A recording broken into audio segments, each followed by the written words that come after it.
Assalamualaikum warahmatullahi wabarakatuh. Perkenalkan, nama saya Azhar Karisma Maharani dengan NIM C1C024147.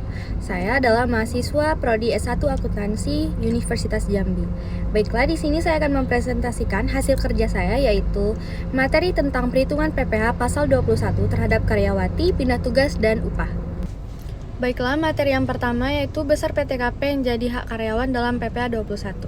Besar PTKP sesuai PMK nomor 101 PMK 2016 adalah yang pertama 54 juta ribu per tahun untuk PTKP WP orang pribadi. Yang kedua 4.500.000 per tahun untuk tambahan PTKP untuk WP yang menikah tanpa tanggungan. Yang ketiga 4.500.000 per tahun untuk tambahan PTKP untuk setiap keluarga saudara atau anak menjadi tanggungan. Yang keempat 54 juta ribu per tahun PTKP untuk istri yang penghasilannya digabung dengan suami. Baiklah, selanjutnya tarif penghasilan kena pajak PPh 21 karyawan. Tarif progresif PPh orang pribadi sesuai pasal 17 ayat 1 Undang-Undang PPh 36 2008 adalah 5% untuk penghasilan kena pajak hingga 50 juta per tahun. Kedua, 15% untuk penghasilan kena pajak 50 juta hingga 250 juta. Yang ketiga, 25% untuk penghasilan kena pajak 250 juta hingga 500 juta. Yang terakhir, 30% untuk penghasilan kena pajak di atas 500 juta. Keempat persentase tarif progresif PPh orang pribadi tersebut merupakan tarif bagi karyawan yang memiliki nomor pokok wajib pajak. Sementara itu, bagi karyawan yang tidak memiliki NPWP akan dikenakan tarif tambahan 20% lebih tinggi dari tarif progresif di atas. Baiklah, selanjutnya perhitungan PPh pasal 21 atas uang lembur karyawati. Contoh, Naila berstatus karyawan tetap dengan gaji 8 juta, belum menikah dan tanpa tanggungan. Pada bulan November 2021, ia juga menerima uang lembur sebanyak 2 juta selain gaji. Hitung PPh 21-nya. Gajinya 8 juta, lembur 2 juta, ditambah penghasilan bruto sebulan 10 juta.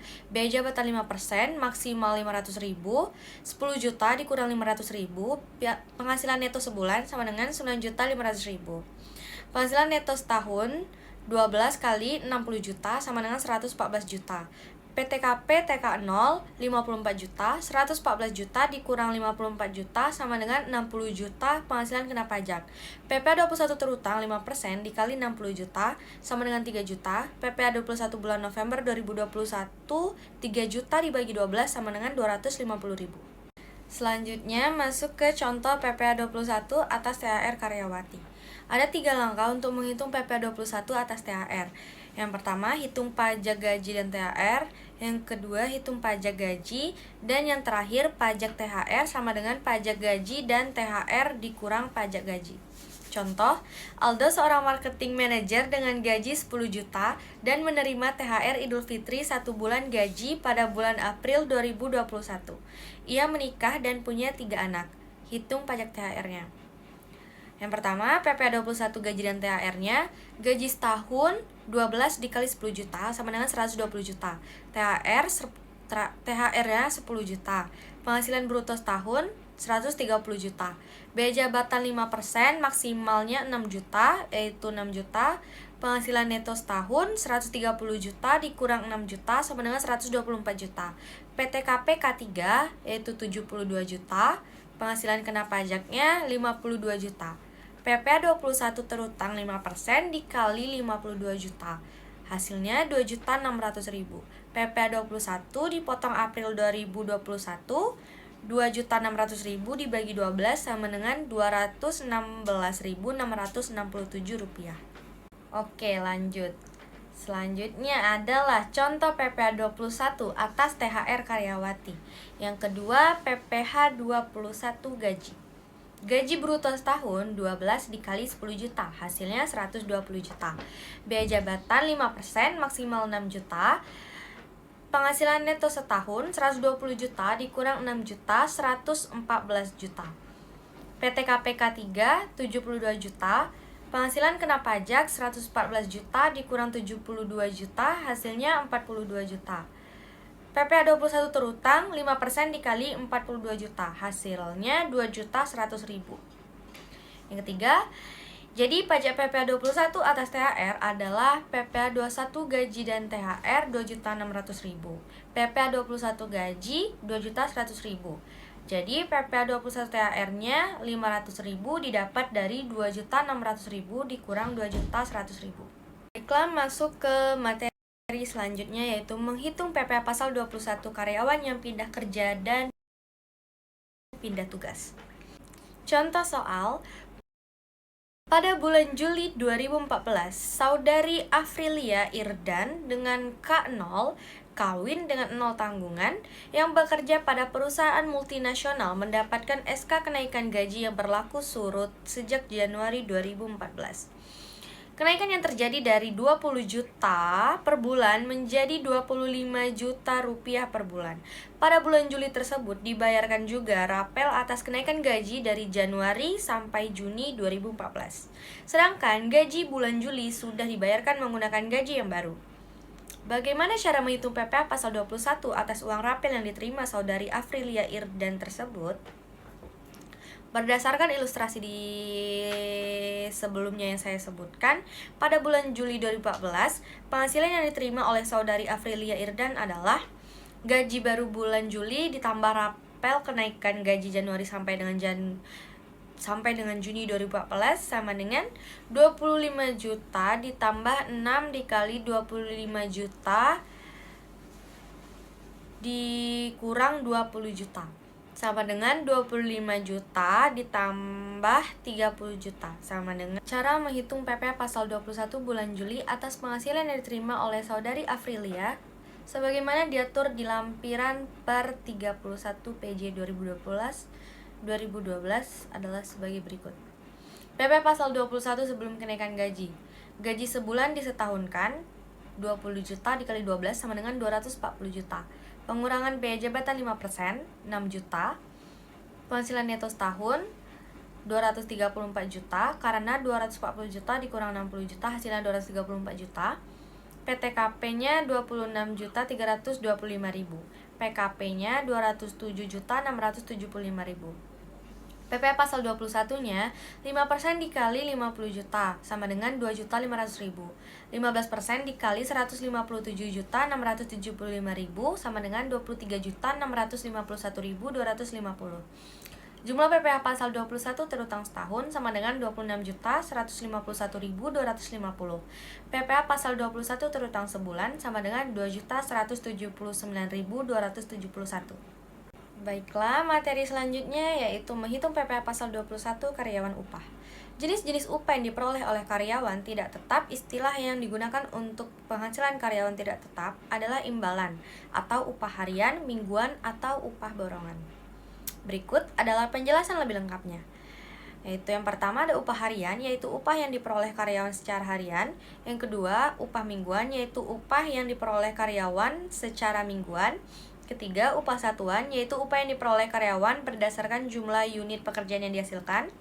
Dan yang terakhir, upah borongan, yaitu upah yang diperoleh karyawan berdasarkan penyelesaian suatu jenis pekerjaan tertentu. Baik, di sini saya akan menjelaskan cara hitung PPh 21 untuk pegawai tidak tetap upah.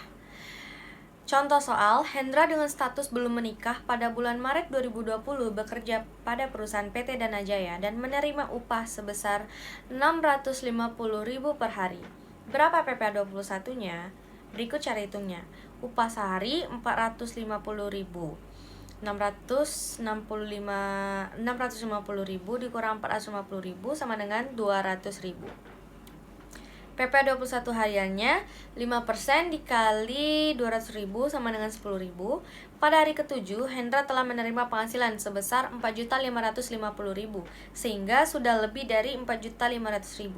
Maka PPh 21 pada bulan Maret yaitu upah sampai dengan hari ke-7, 7 kali 650.000 sama dengan 4.550.000.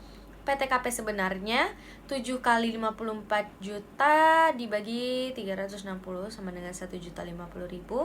PKP-nya sama dengan 3.500.000.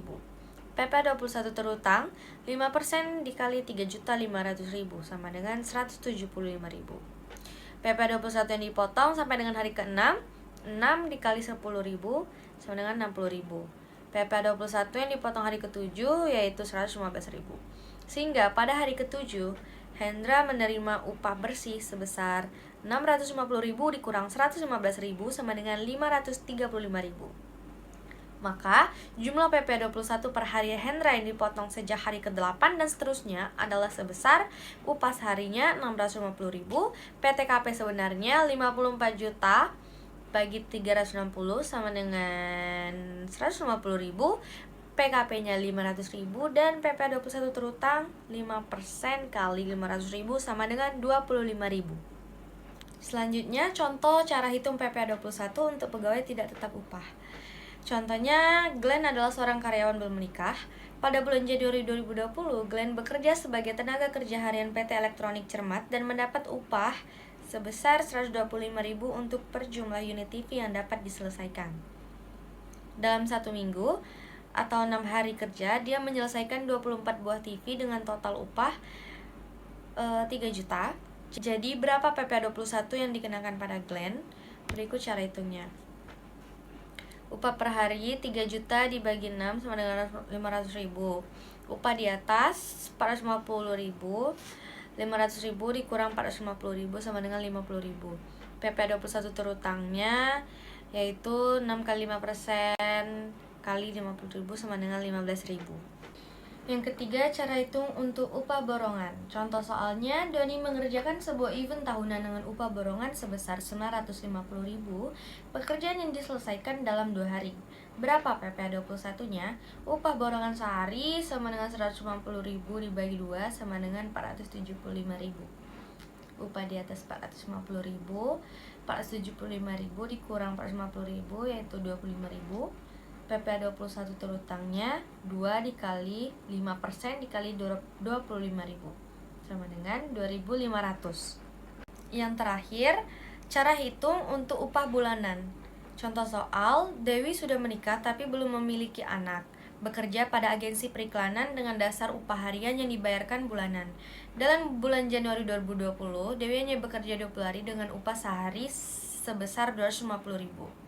Jadi, berapa PPh Dewi di bulan Januari?